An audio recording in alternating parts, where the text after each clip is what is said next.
Picture vast, windswept plains and nomadic tribes, living, thriving, and at times, clashing in the harsh environment. This was Mongolia before the rise of its famous empire. These tribes were the epitome of resilience, their lives deeply entwined with the vast steppes they called home. Horses, the lifeblood of the tribes, were central to their existence, not just for mobility, but also for sustenance and warfare. The warrior tradition was entrenched, passed down through generations, shaping the character of the people. Every man was a warrior, ready to defend his tribe and assert his dominance. And yet, amidst this strength and tenacity, disunity reigned. Intertribal conflicts were frequent, a fractious dynamic that often led to bloodshed and discord. In this rugged landscape, a leader emerged who would unite these disparate tribes and change the course of history. In the early 12th century, a boy named Temujin was born, who would later become the renowned Genghis Khan. Nestled in the harsh Mongolian steppes, the young Temujin's life was anything but easy. Orphaned and impoverished, he survived by his wits, gradually gathering followers through a mix of charisma, courage, and strategic alliances. Temujin was a visionary. He saw beyond the petty squabbles of the Mongolian tribes, envisioning a unified Mongolia, a single force to be reckoned with.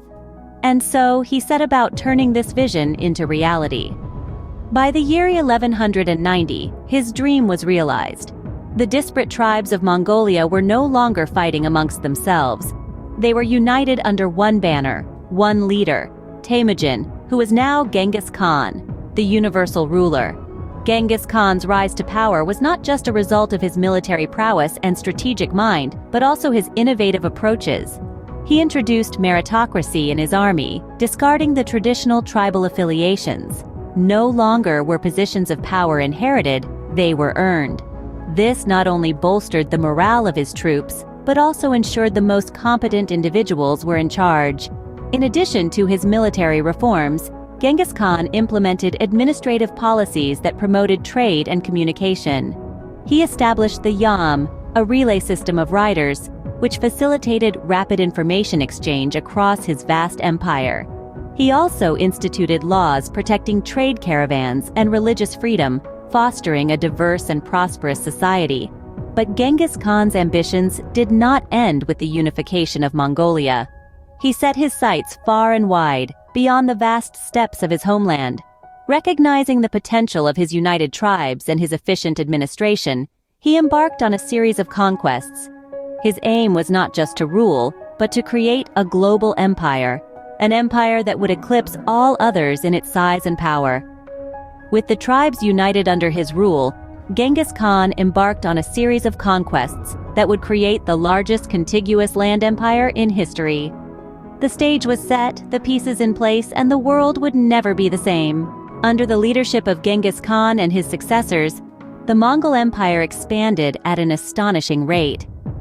This expansion was no small feat, and it was driven by a blend of strategic military tactics, psychological warfare, and a mastery of horseback archery that was unmatched in the period. First, let's take a journey to China, where the Mongols launched a series of invasions that eventually led to the fall of the Jin dynasty. The siege of Beijing in the early 13th century was a turning point, showcasing the Mongols' ability to adapt their warfare strategies to conquer even the most fortified cities. Moving to Central Asia, the Mongols continued their aggressive expansion. They brought under their rule the vast lands of the Khwarezmian dynasty, stretching from present-day Iran to Uzbekistan. The Mongol invasion here was particularly brutal, with cities razed and populations decimated. But the Mongols didn't stop at Asia. They pushed further west, into the heart of Europe. They swept through Russia, Poland, and Hungary, leaving a trail of destruction and fear in their wake. This was psychological warfare at its finest, with the Mongols' reputation often preceding them, causing panic and chaos even before they arrived. Throughout these conquests, the Mongols relied heavily on their superior horseback archery. Their ability to shoot with accuracy while riding at full gallop gave them a significant advantage over their adversaries. This, coupled with their strategic use of feigned retreats to draw out and scatter enemy forces, made the Mongol army a formidable force that few could withstand. The speed and scope of the Mongol expansion were truly remarkable. In a span of less than 100 years, they had established the largest contiguous land empire in history. They had brought under their rule an array of diverse cultures and peoples, from the nomadic tribes of the steppes to the sophisticated civilizations of China and Persia. At its peak, the Mongol Empire stretched from Eastern Europe to the Sea of Japan, encompassing a diverse range of cultures and peoples. This was a feat of grand scale and audacious ambition, a testament to the military prowess and strategic genius of Genghis Khan and his successors. The mighty Mongol Empire, however, was not destined to last. This expansive empire, which at its zenith spanned from Eastern Europe to the Sea of Japan, began to show signs of strain due to several factors. One significant factor was overextension. The Mongols, masterful as they were at horseback riding and archery, found the administration of such a vast territory challenging. As they expanded further into diverse regions with different cultures, religions, and ways of life, maintaining control and cohesion became increasingly complicated. Internal strife also played a substantial role in the empire's decline. The Mongols were traditionally a nomadic people, and their societal structures and traditions were not well suited to the task of governing a sedentary empire. This tension sparked disputes and power struggles within the empire, undermining its stability. The death of key leaders further exacerbated these issues. When Mongol Khan, the fourth Khagan of the Mongol Empire, died unexpectedly in 1259, it triggered a succession crisis. This crisis eventually led to the Toluid Civil War, a brutal conflict that further weakened the empire and set the stage for its fragmentation. This fragmentation marked the final stages of the empire's decline. The once unified Mongol Empire splintered into four separate entities, known as khanates: the Golden Horde in Russia, the Chagatai Khanate in Central Asia, the Ilkhanate in Persia, and the Yuan dynasty in China. Each Khanate pursued its own interests and often found themselves at odds with each other, further eroding the unity and strength of the Mongol Empire. By the late 14th century, the mighty Mongol Empire had become a shadow of its former self. The vast territories it once commanded had fractured into smaller independent states. These states, while still bearing the imprint of Mongol rule, pursued their own paths, marking the end of the Mongol Empire's dominance. By the late 14th century, the once vast and powerful Mongol Empire had splintered into a series of smaller states, marking the end of an era. The Mongol Empire may have fallen, but its impact still resonates today. The Mongols, under the leadership of Genghis Khan and his successors, were not merely conquerors, but also catalysts for change, leaving behind a legacy that has profoundly shaped our world. First, let's talk about the exchange of ideas and technologies. The Mongols, in their vast network of territories, facilitated the spread of knowledge, inventions, and cultural practices. The empire, essentially, became a gigantic melting pot where East met West. It's here that we see the transfer of groundbreaking inventions, such as gunpowder, and the compass from China to the West.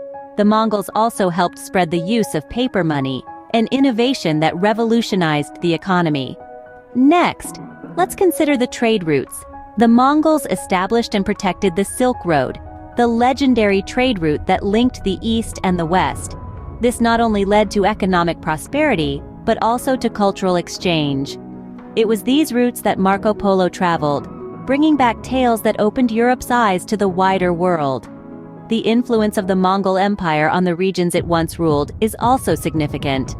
For instance, in Russia, the Mongol yoke shaped the nation's development, centralizing power and setting the stage for the Tsarist autocracy. In China, the Mongol Yuan dynasty left a lasting imprint on Chinese culture, including novel culinary practices and architectural styles. Lastly, the Mongols' emphasis on religious tolerance also left a lasting legacy. The Mongol Empire was a place where multiple religions coexisted, a practice that was quite progressive for the time. From the windswept steppes of Mongolia, the Mongol Empire rose and fell, but its powerful legacy continues to shape our world. Its influence is woven into the fabric of our global culture, a testament to the empire's lasting impact. So, the next time you use paper money, remember the Mongols. The next time you marvel at the diversity of world cultures, remember the Mongols.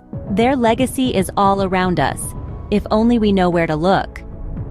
The Mongol Empire's story is one of unification, expansion, decline, and enduring influence.